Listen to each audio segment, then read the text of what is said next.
तो hello friends, मैं अमन मिश्रा और आप सभी का स्वागत है हमारे यूट्यूब चैनल पर। तो आज हम बात करेंगे चैप्टर 4 के पार्ट थर्ड की, और ये पार्ट थर्ड लास्ट पार्ट होगा इस चैप्टर के लिए। ठीक है, तो चैप्टर का नाम same, alternative centres of power. तो आइए स्टार्ट करते हैं। सबसे पहले हम बात करेंगे रसिया की। ठीक है, रसिया क्या है? रसिया एक देश है जो कि फॉर्मर यूएसएसआर से निकला हुआ है। ठीक है, मतलब यूएसएसआर से को हम अब रसिया कह सकते हैं। ठीक है, अब हम बात करते हैं कि ये जो रसिया है ये न्यू सेंटर ऑफ पावर कैसे बन रहा है। ठीक है, तो रसिया का लार्जेस्ट लैंड मास है पूरे वर्ल्ड में, मतलब लार्जेस्ट एरिया जो होगा वो किसका है? रसिया का है।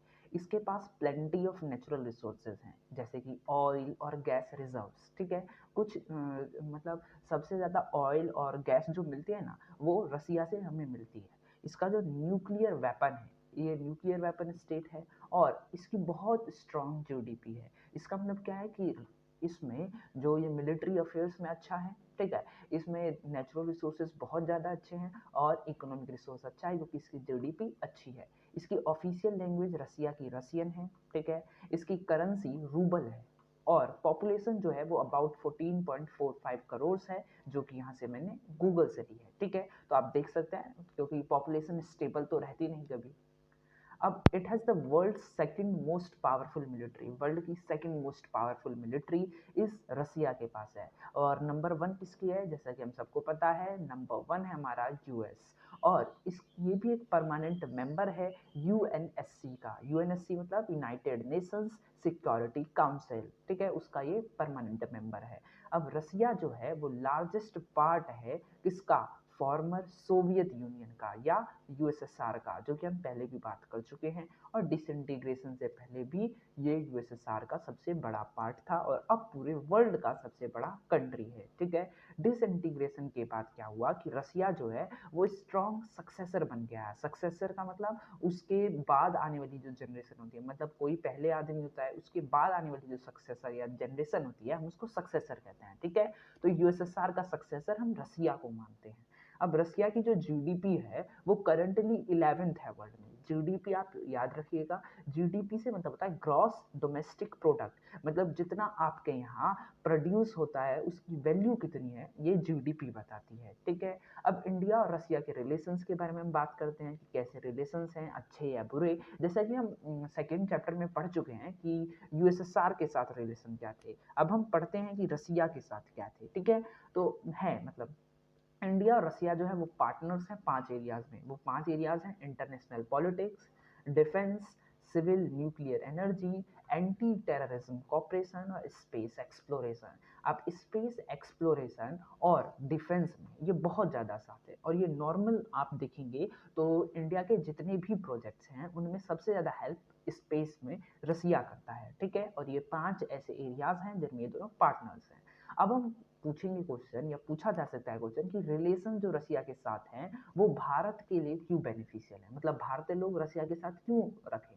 क्योंकि डिफेंस हार्डवेयर हमें वहीं से ही मिलता है, स्पेस टेक्नोलॉजी में वो बहुत ज़्यादा हेल्प करता है, इसलिए आप रखिए उनके साथ रिलेशन।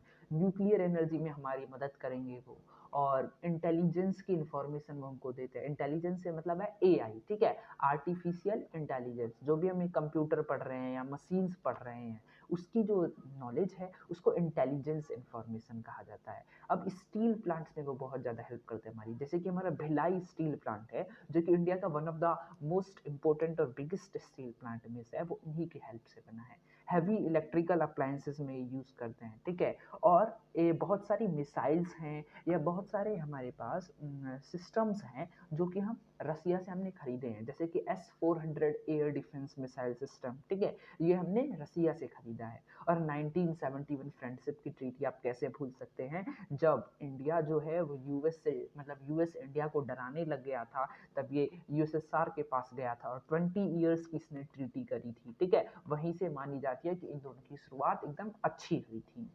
अब हम बात करते हैं अपने न्यू सेंटर ऑफ पावर, अपना प्यारा भारत की। ठीक है, तो अब हम बात करते हैं कि इंडिया को न्यू सेंटर ऑफ पावर क्यों कहा जा सकता है या कहते हैं हम। तो सबसे पहले इसके कुछ फैक्टर्स पढ़ेंगे हम, जैसे कि कल्चरल फैक्टर। कल्चरल की फैक्टर्स ये है क्योंकि कल्चर इसका बहुत बढ़िया है इंडिया का। यहाँ पर यूनिटी इन डाइवर्सिटी मिलती है, जैसा कि हम जानते हैं कि यूनिटी इन डाइवर्सिटी का मतलब सब लोग अलग अलग हैं, सब जगह के लोग अलग हैं, लेकिन सब एक भारतीय कहलाते हैं, ठीक है। इंडिया का सिनेमा, इंडिया की लैंग्वेज और रिलीजन बहुत पॉपुलर हो रहा है वर्ल्ड में। आप देखते होंगे कि बहुत सारे अंग्रेज लोग जो हैं वो भारत में आते हैं और कृष्ण जी के बहुत बड़े भक्त होते हैं वो, ठीक है। तो यही हमारा जो कल्चर है वो पूरे वर्ल्ड में अपनी धाक जमा रहा है, ठीक है। अब हम बात करते हैं मिलिट्री फैक्टर्स की, कि इंडिया का जो मिलिट्री फैक्टर है वो अच्छा है। इंडिया के पास integrated guided missile development programme है और अभिनंदन जैसे हमारे पास मिलिट्री पर्सन्स हैं, ठीक है, जो अपना झंडा जो है कभी भी झुकने ही नहीं देते हैं और दूसरे देशों में जाके भी उसका सर नीचा नहीं होने देते हैं, ठीक है। और उसके बाद हम देखें तो हमारे इंडिया के पास न्यूक्लियर वेपन है, हम न्यूक्लियर वेपन स्टेट हैं और लार्जेस्ट इंपोर्टर हैं हम आर्म्स के वर्ल्ड में। मतलब पूरे वर्ल्ड में सबसे ज़्यादा आर्म्स हम दूसरी कंट्रीज से इंपोर्ट करते हैं। अब हम बात करते हैं इकोनॉमिक फैक्टर्स की, ठीक है। इकोनॉमिक फैक्टर्स हम कैसे आ गए हैं, तो one of the fastest growing economies बन चुके हैं हम वर्ल्ड के, ठीक है। सबसे जल्दी हम बढ़ रहे हैं आगे। और it is also gaining popularity due to its tourist spots की वजह से भी हम पॉपुलर हो रहे हैं। कैसे, आप देखें तो अभी कुछ साल पहले ही यहाँ पर स्टैच्यू ऑफ यूनिटी खोला गया था, ठीक है, गुजरात में, जो वो भी एक टूरिस्ट स्पॉट बन चुका है। और ऐसे कितने ही स्पॉट हैं जो भारत में हैं, जैसे कि हम उदगमंडलम की बात करें, मतलब ऊटी की बात करें, और हम उत्तराखंड, उत्तरांचल और जम्मू कश्मीर की बात करें, तो ये सब एरियाज जो है ये टूरिस्ट स्पॉट के लिए अच्छे हैं, जिससे हमारा क्या होता है कि इकोनॉमिक फैक्टर्स भी बनता है। और it is also gaining number of patients for medical tourism. अब हमें मेडिकल टूरिज्म के बारे में बात करनी होगी, तो मेडिकल टूरिज्म क्या होता है। मेडिकल टूरिज्म से मतलब होता है कि जब आप टूरिज्म कर रहे हैं, मतलब एक देश से दूसरे देश जा रहे हैं, लेकिन किस काम के लिए, अपनी मेडिकल ट्रीटमेंट के लिए, तो हम उसको मेडिकल टूरिज्म कहते हैं, ठीक है।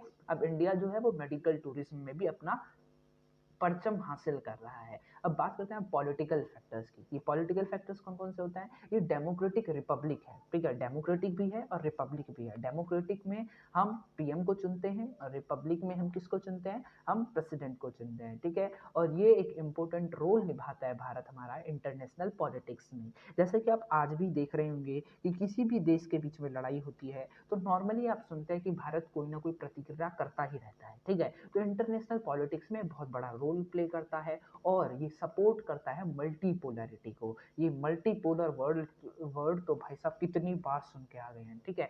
मल्टीपोलर का मतलब क्या होगा कि बहुत सारे ध्रुव होते हैं। ध्रुव का मतलब बहुत सारे टाइप रहते हैं, जैसे कि हमने पढ़ा था ना फर्स्ट और सेकंड चैप्टर में, बाईपोलर, देन यूनिपोलर, और फिर अब आ गया मल्टीपोलर। जब बहुत सारे सुपर पावर्स होंगे तब मल्टीपोलर कहलाता है। अब हम बात करते हैं डेमोग्राफिक फैक्टर्स की। डेमोग्राफिक से मतलब है पॉपुलेशन फैक्टर्स, मतलब इंडिया की लार्जेस्ट यंग पॉपुलेशन है पूरे वर्ल्ड में, ठीक है। और फॉरेन लैंग्वेज स्किल्स जो है वो भी भारत में बहुत ज़्यादा पॉपुलर हो रहा है, क्योंकि आज क्या हो रहा है कि ज़्यादातर लोग हिंदी सीखने की बजाय इंग्लिश या जर्मन, फ्रेंच लोग सीख रहे हैं, ठीक है, जिसकी वजह से जो बाहर की कंपनीज हैं वो इंडिया में आना चाहती हैं।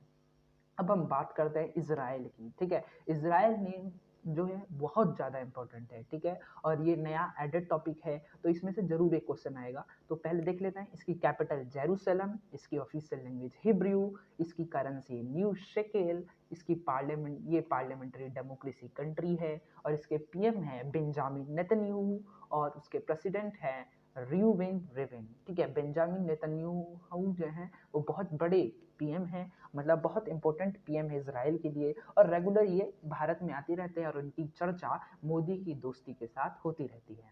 अब हम बात करते हैं कि ये इतना ज़्यादा इंपॉर्टेंट क्यों है, तो वर्ल्ड का लार्जेस्ट सोलर पैराबोलिक डिश जो है, मतलब सोलर इकट्ठा करने वाला, सोलर रेस को इकट्ठा करने वाला जो डिश है, वो बेंगुरियन नेशनल सोलर एनर्जी सेंटर है, जो कि इजराइल में सिचुएटेड है, ठीक है। मतलब सोलर एनर्जी बहुत ज़्यादा यूज़ होती है यहाँ पर। अब इजराइल जो है वो कंसीडर करा जाता है कि सबसे ज़्यादा एडवांस कंट्री है पूरे साउथ वेस्ट एशिया में और मिडल ईस्ट पार्ट वर्ल्ड में, ठीक है।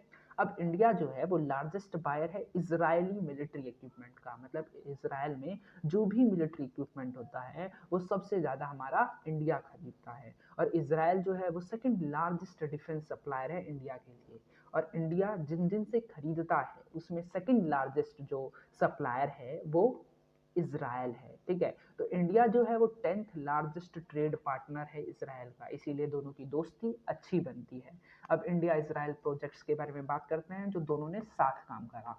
तो plan of corporation regarding atomic clocks को लेकर दोनों काम कर रहे हैं। MOU regarding cooperation in GOLEO optical link. ठीक है, ये MOU आप समझ ले, MOU से मतलब है म्यूचुअल ऑफ अंडरस्टैंडिंग। मतलब क्या होता है, दो कंट्रीज होते हैं वो एक एग्रीमेंट पर साइन करते हैं, ठीक है, जिसको MOU कहा जाता है। मतलब उस एग्रीमेंट में जो लिखा होगा वो दोनों देश समझेंगे उसके बारे में, और दोनों वो MOU को नहीं तोड़ना चाहेंगे। स्टेट वाटर यूटिलिटी रिफॉर्म जो इंडिया में चल रही है उन पर दोनों ने MOU दाखिल किया है। ठीक है, और वाटर कंजर्वेशन में भी ये हमारा इजराइल हेल्प कर रहा है रेगुलर। ठीक है, अब आ जाइए चाइना के पास।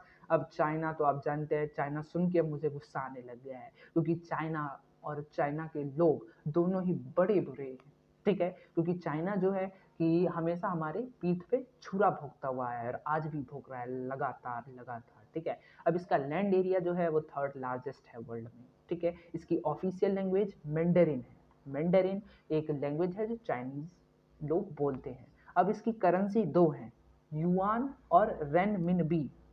ठीक है, इसकी पॉपुलेशन जो है लार्जेस्ट है वर्ल्ड में, और ऐसा भी हो सकता है हम इसकी पॉपुलेशन को पीछे छोड़ के भारत नंबर 1 आ जाए इस बार, जो हमारे सेंसस होने वाला है। ठीक है, अब इंडिपेंडेंस के बाद क्या होता है, इंडिया और चाइना जो थे वो उन दोनों के बीच तनातनी हो गई थी, मतलब लड़ाई करना चालू हो गए थे। वो कैसे हो गए थे, एक तिब्बत को लेकर। तिब्बत क्या है, तिब्बत चाइना में एक इम्पोर्टेंट जगह है जो कहा जाता था कि इंडिया से बहुत ज़्यादा रिलेटेड है। उसमें जो बुद्ध लोग होते हैं, आपने दलाई लामा का नाम सुना होगा। ठीक है, तो दलाई लामा का जो घर है वो तिब्बत में है। ठीक है, वो बहुत बड़े वहाँ के नेता हैं, जो कि 1950 में चाइना ने हथिया लिया था, जबकि इंडिया और चाइना के बीच में बात हुई थी कि तिब्बत एकदम इंडिपेंडेंट रहेगा और उस पर कोई भी अपना हक नहीं जमा सकता। तो वहीं से ही चालू हो गई थी दोनों के बीच तनातनी, और बॉर्डर कॉन्फ्लिक्ट 1962 में भी आ गया। अब 1962 में अरुणाचल प्रदेश में, ठीक है, और अक्साई चिन वाला जो एरिया है वहां पर लेकर उन्होंने बहुत ज्यादा इन दोनों के बीच बहस चली, और एंड में भी आप देखते होंगे अभी भी डोकलाम पर चला था कुछ दिनों पहले। ठीक है, तो ऐसा चलता रहता है विवाद दोनों के बीच। अब जैसे कि इंडिया चाइना डिस्प्यूट्स की हमने बात करी, अक्साई चिन एरिया, डोकलाम डिस्प्यूट जो बहुत पॉपुलर हुआ था, अरुणाचल प्रदेश के बॉर्डर का डिस्प्यूट, ये 3 डिस्प्यूट हैं जो नॉर्मली इंपॉर्टेंट हैं और चलते ही रहते हैं। अब इंडिया चाइना कुछ चीज़ों पर एक साथ रहते हैं, वो हैं ट्रेड, दोनों एक साथ ट्रेड करते हैं, दोनों कल्चरल बातें भी एक साथ करते हैं। टूरिज्म, टूरिज्म देखें तो बहुत सारे चाइनीज़ लोग इंडिया आते हैं और इंडिया के लोग चाइनीज़ जाते हैं। चाइनीज़ में वहाँ मोस्टली जाते हैं तिब्बत में। ठीक है, ये टी है तिब्बत। अब एजुकेशन, कितने लोग हैं जो इंडिया से कहाँ जाते हैं, चाइना जाते हैं सिर्फ पढ़ने के लिए।